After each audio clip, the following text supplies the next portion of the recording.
Dinheiro é um assunto muito importante quando a gente está migrando de país. Afinal, é muito difícil perceber o que é um salário alto, o que é um salário baixo, quando a gente não mora naquele país.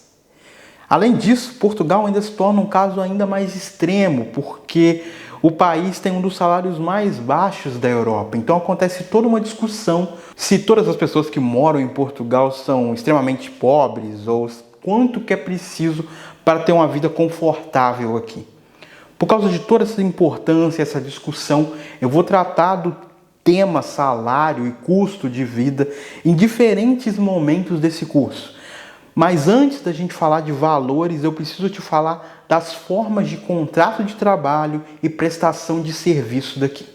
Se você vem para Portugal e não tem uma cidadania ou não tem nacionalidade portuguesa, você vai precisar que alguma empresa ou que alguém patrocine o seu visto para que você venha legalmente para cá.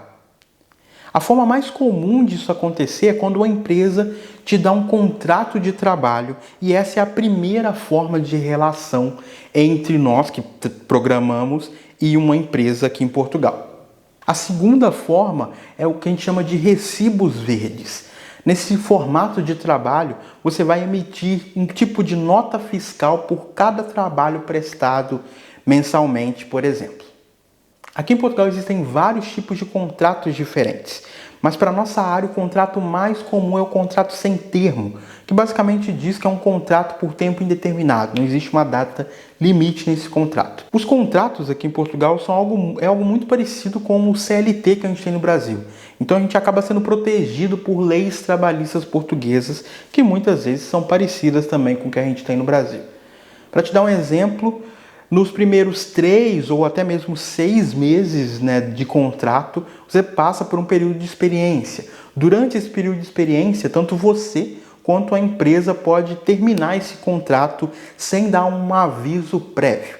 Mas depois disso, as leis trabalhistas em Portugal são bem mais rígidas. É bem difícil e incomum uma empresa demitir um funcionário por justa causa aqui, porque é difícil provar esse motivo de justa causa. Eu, por exemplo, já vi uma empresa pedindo para o funcionário se demitir porque ela simplesmente não conseguia, ia levar anos para ela provar que o funcionário não rendia, alguma coisa do tipo. Então, as leis trabalhistas aqui são bem rígidas. Nesse tipo de trabalho, a gente tem algo bem similar com a CLT do Brasil.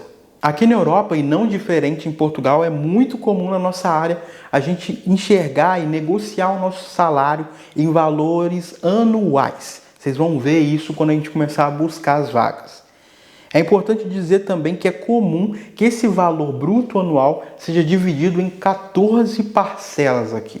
Isso quer dizer que você recebe o seu salário mensalmente, mas você recebe um 13º no meio do ano, nas férias de verão, entre julho e agosto, e você recebe um 14º, assim como a gente recebe o 13º no Brasil, no final do ano, mais perto do Natal. Obviamente, essa coisa do 13º e do 14º é só uma percepção, A gente tem o nosso valor anual e a gente tem que focar nele. Também é importante dizer que geralmente se paga um vale alimentação que fica entre 6 e 7 euros por dia, mas não é muito comum receber valores para vale transporte ou até mesmo plano de saúde. Eu já trabalhei em empresas que pagavam plano de saúde, mas tem muitas empresas, eu acho que até o mais comum, não pagar esse tipo de seguro que a gente chama aqui. Agora, sobre os recibos verdes. Nessa forma de trabalho, você não precisa abrir uma empresa, mas você precisa comunicar ao órgão aqui de Portugal que você vai começar esse tipo de atividade. Basicamente, cada mês você vai ter que emitir uma fatura ou uma nota fiscal pelo serviço que você prestou para uma empresa, e você vai ter que pagar os impostos em cima desse serviço. Então, uma desvantagem dessa forma de trabalho é que você precisa conhecer bem os impostos ao redor dos recibos verdes, e você vai ter que declarar e pagar esses impostos regularmente. Eu digo que isso é uma desvantagem porque quando a gente muda de país já existem muitas coisas que a gente precisa aprender e resolver. Então vai ser mais uma coisa para você ter que lidar, mensalmente. Além disso, você não tem a segurança que eu falei do contrato sem termo. Se a empresa quiser terminar o contrato com você, na verdade nem existe um contrato. Então vocês podem se desvincular no dia seguinte, sem nenhum problema. Além disso, você não recebe pelos feriados e se você quiser tirar férias, você também precisa se organizar porque as férias não vão ser pagas, a não ser que você tenha um tipo de acordo com a empresa. Por outro lado, um lado mais positivo, é bem comum que pelo modelo de recibos verdes o seu salário líquido seja maior do que no modelo de contrato sem termo. Isso a gente vai ver no próximo vídeo, onde eu vou falar sobre salário bruto e líquido. Você vai ver nesse vídeo também como é estranho, mas como duas pessoas que têm o mesmo salário bruto anual podem receber valores líquidos diferentes. Uma pessoa pode ter um salário líquido maior do que a outra, mesmo tendo o mesmo salário anual.